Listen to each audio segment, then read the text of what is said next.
China to Germany. From Alaska to Puerto Rico. All over the world, the United States Army is on the alert to defend our country, you, the American people, against aggression. This is the big picture. An official television report to the nation from the United States Army. Now, to show you part of the big picture, here is Sergeant Stuart Queen. Welcome again to the big picture. The fighting in Korea is over now, and the deeds of the American and South Korean soldiers who fought those battles are part of our military history. When the Reds attacked, the South Korean army was a small band of ill-equipped and inadequately trained soldiers. But it later rose to become a large and modern fighting machine. Our story this week is the story of how that was done. This is Chang Shi-yuk, serial number 215658. He's a lieutenant in the Army of the Republic of Korea. Chang is a good officer, too. He's a leader, understanding the problems of his men, willing to do all that they can do and then some more. It was men like Chang who led and trained the gallant South Korean Army.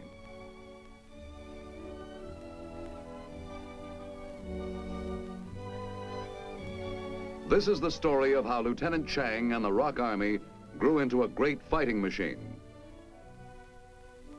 It is the story, too, of Han and Lee and Yun, the splendid fighting youth of Korea.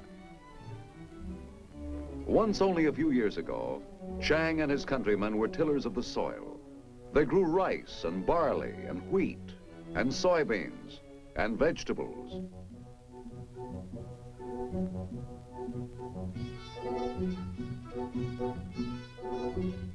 Some were fishermen, netting in vast catches of all varieties of fish to help feed the hungry mouths of Korea's millions and to export for the nation's economy. There was a time once when the life of Korean men was normal. They were teachers or city men performing city jobs. They were streetcar conductors. They were the everyman of Korea. But that was before the communists came, and before Korea became a battlefield, before death and murder were a daily routine. In those early days, Chang and his friends had only bamboo sticks to train with, but they had the will to fight, even though they lacked the weapons. Though small in number and poorly equipped, the brave South Korean army fought for what it believed was right. Hopelessly outnumbered, they fell back, and the fair land that was Korea was devastated with ruin and destruction.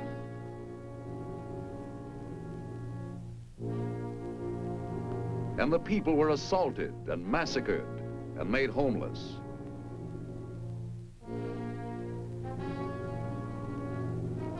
But not for long were the defeats and the withdrawals.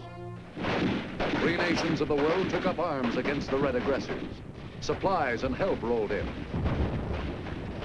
The people of South Korea took heart, and they fought back savagely, pushing the enemy back and back, until soon he was licking his wounds behind the line from which he had first unleashed his bloody dogs of war.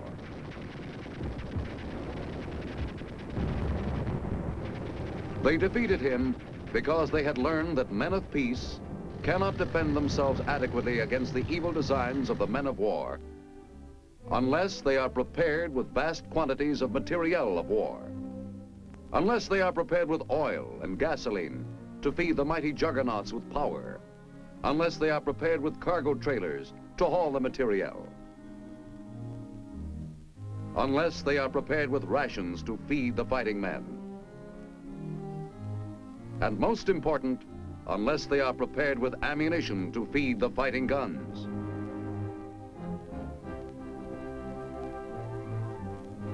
But men must be trained in the dreadful arts of modern warfare, and the Army of Korea needed help in starting training programs for its inductees. The appeal for assistance was answered. That's why the United States organized KMAG, the military advisory group to the Army of the Republic of Korea, which was conceived for the avowed purpose of advising in the organization, training, operations, and support of the Korean Army commanders and staff officers. Just as the common men of the free world joined forces to fight the common foe, so did their leaders sit down together to plan a systematized training program for the Korean Army. Representing the Korean soldier was General Paik Sun-yup. Acting for the United States and the United Nations was General Cornelius E. Ryan.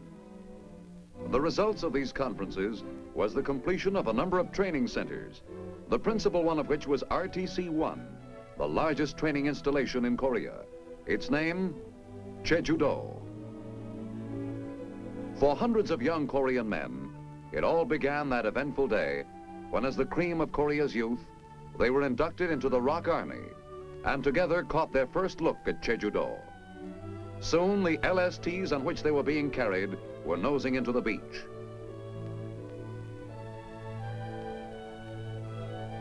A huge pile of rock overshadowed the island and seemed to symbolize the rock-like determination of Korea to win out. Yes, this was Jeju-do, activated February 6, 1951, as a ROK training center. Chang and his countrymen took a first look around the island that was to be their new home for the next 8 weeks. They didn't know it then, but RTC-1 had a total training capacity of more than 70,000 men. At the time, they little realized that instead of being a disorderly bunch of raw recruits, they would soon be returning with the alertness and precision of trained soldiers. At their first formation, they learned a little of what was before them. What were their thoughts during the ever-changing events of that first day?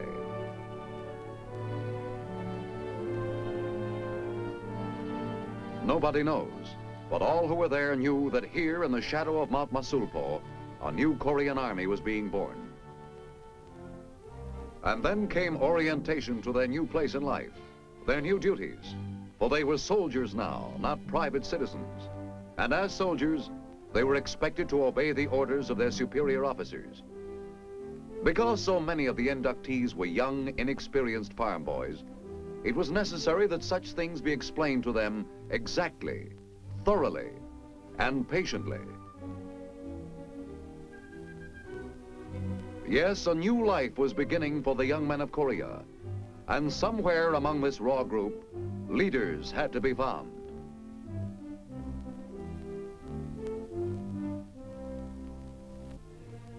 For the Army was in dire need of competent leaders. The records of all the inductees were carefully examined to determine which could qualify. For many of Korea's new soldiers, the clothing and material issued was more than they'd ever owned in their past lives. KMAG realized that if men are to fight well, they must be supplied with at least the common necessities of life. One of those necessities is a buddy with whom to share confidence and fear. KMAG also knew that one of the most important necessities to a soldier is a warm, comfortable roof over his head. The first relaxation from the exhausting events of that first day brought a little time to think about the life they had just left. They thought about old Grandpa Kim, who refused to evacuate his farm near Seoul because he wasn't afraid of anything anymore. And about Aunt Wang, who had been bombed out of her house, so she found another home below ground. And what about their little cousins? What were they doing? How were they living under war conditions?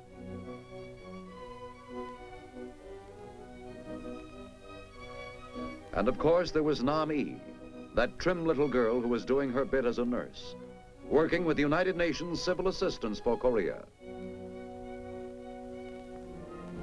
There was little relaxation after that. The time of the dreamer is in peace. The time for action is in war.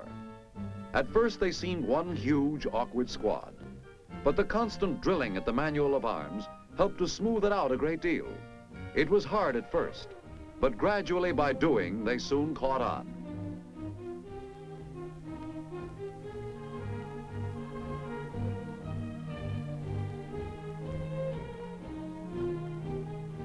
And then there was more drilling and more marching, with no let-up, with no time to think about aching muscles.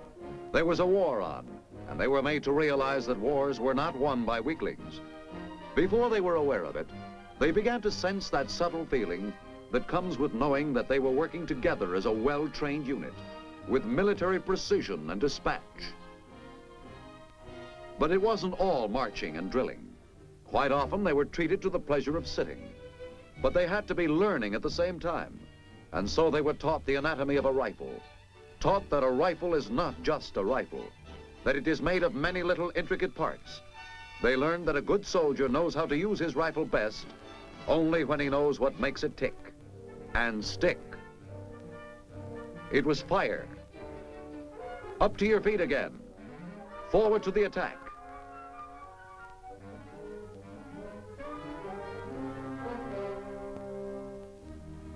Then came rifle practice. How to hold their rifle.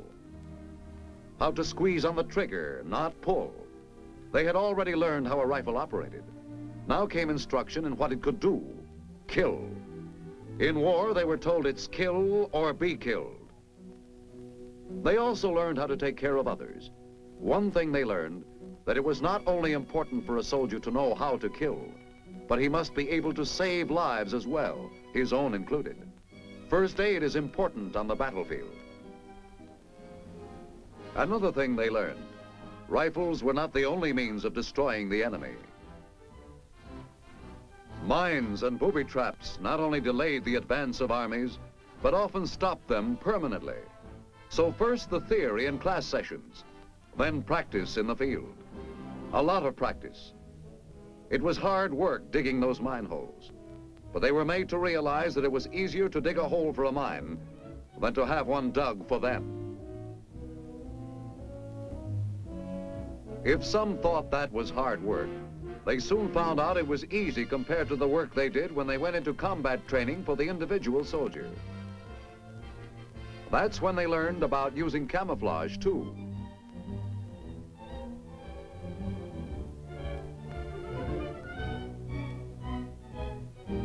They fell to the ground, fired, then moved on, and crawled, and kept on crawling, with a heavy rifle cradled in their arms. They complained, but with grit and determination they carried on. They knew it was worth getting a few calluses on their elbows to be able to learn how to avoid getting a bullet in their head. It wasn't long before they also learned how big a bullet hole could be, especially when it came out of the business end of a Browning automatic rifle. Yes, the Korean trainees were impatient to learn fast, but with a little instruction, they soon got the hang of the most complicated weapons. When they squinted through the sights of that BAR rifle, they remembered that one day it would be the enemy. One thing they never got used to, the marching,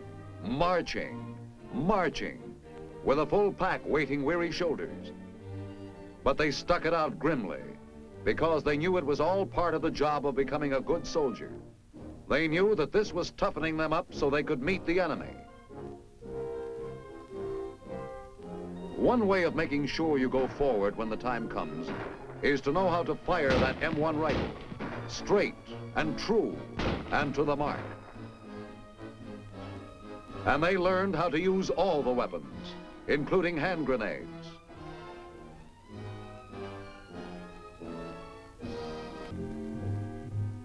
The bazookas were heavy, but they knew the rockets they delivered carried a terrific wallop. And always they were learning under the expert guidance of old Korea hands. Tough, determined men who had been through the early campaigns, who had come back to teach the inductees what they had learned through bitter experience. Every day was filled with something new. The field fortification instruction, for instance, with barbed wire. First, a demonstration. Then do it yourself. In preliminary training with that marvel of communications, the handy-talkie, how to operate, what makes it work, what is it used for? All the questions are answered and the soldier's knowledge grows.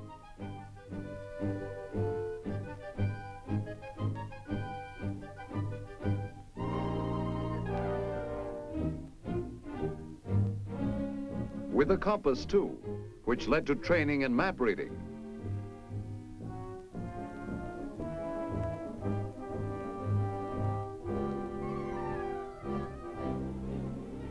And then there was all that instruction and practical work in the combat formation training. It may have seemed then that they were playing kids' games, but they were kids' games that would pay off. If ever they were to find themselves in the middle of the real thing, they'd realize that all this intensive training was for their protection. After 8 weeks of basic military training, Chang and his buddies were almost ready for battle. Almost.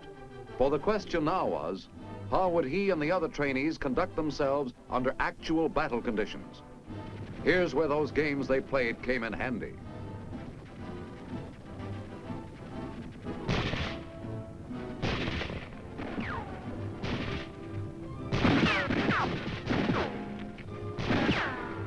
They were able to climb that hill without tiring too much, because their climbing muscles had been toughened by all the marching they'd undergone.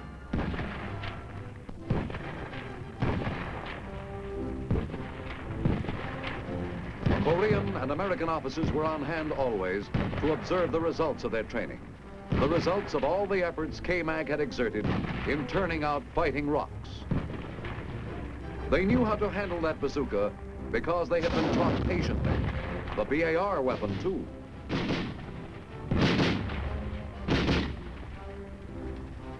This was the result of all the hard and patient work that had gone into their training.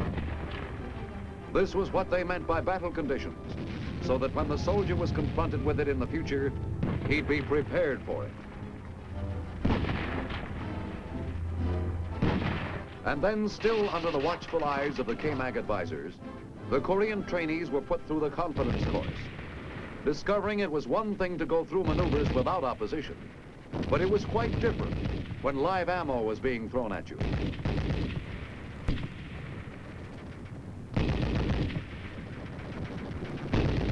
This was the acid test. If they came through this, they were ready for anything the enemy could lob over at them. Cover and concealment training had taught them to roll over a wall instead of exposing themselves to enemy fire. And they kept on crawling as the shells burst around them.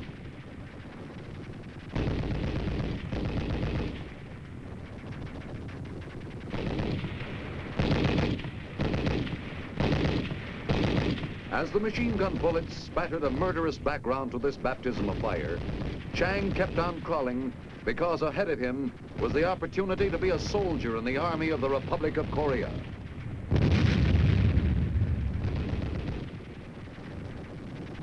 The first 8 weeks of training were coming to an end for most of the others, but not for Chang, because he had been accepted as a candidate for Officers Candidate School by the time his final inspection at Jeju-do came around.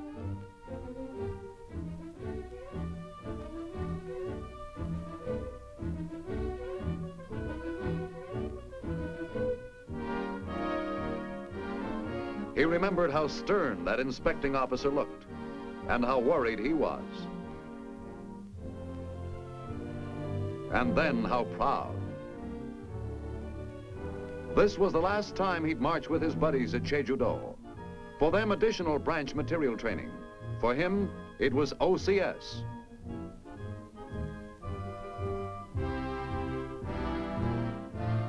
It seemed only a short time ago that they'd arrived at Jeju-do as untrained recruits.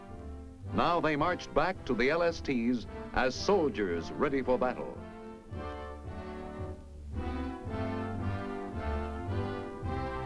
Chang, happy and a bit proud, knew that although it was his last day as a trainee, it was soon going to be his first day in more advanced training.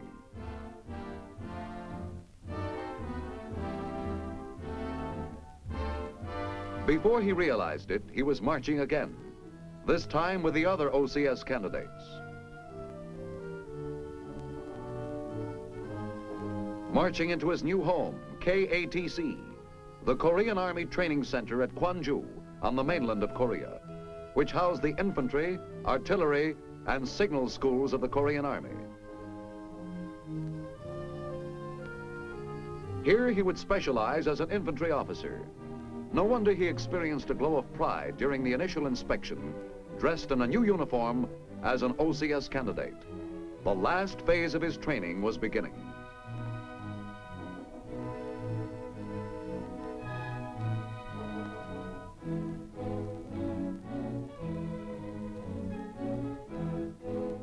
Then it was back to attending classes. No time to waste now. Officers were desperately needed. They were taught the principles of military training, preparation, application, examination, discussion, and criticism. The teaching never stopped.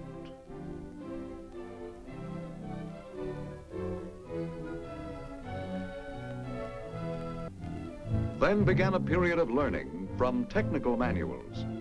There were times when they would have preferred the marching, but they stuck to it because they knew they had to know theory as well as practice to be a good leader. There was practice too, lots of it. On the rifle range again, always with live ammo, so that firing an M1 rifle became almost as natural to them as breathing. The heavy stuff too. Theory first with the heavy machine guns, and then practice. Lots of it, until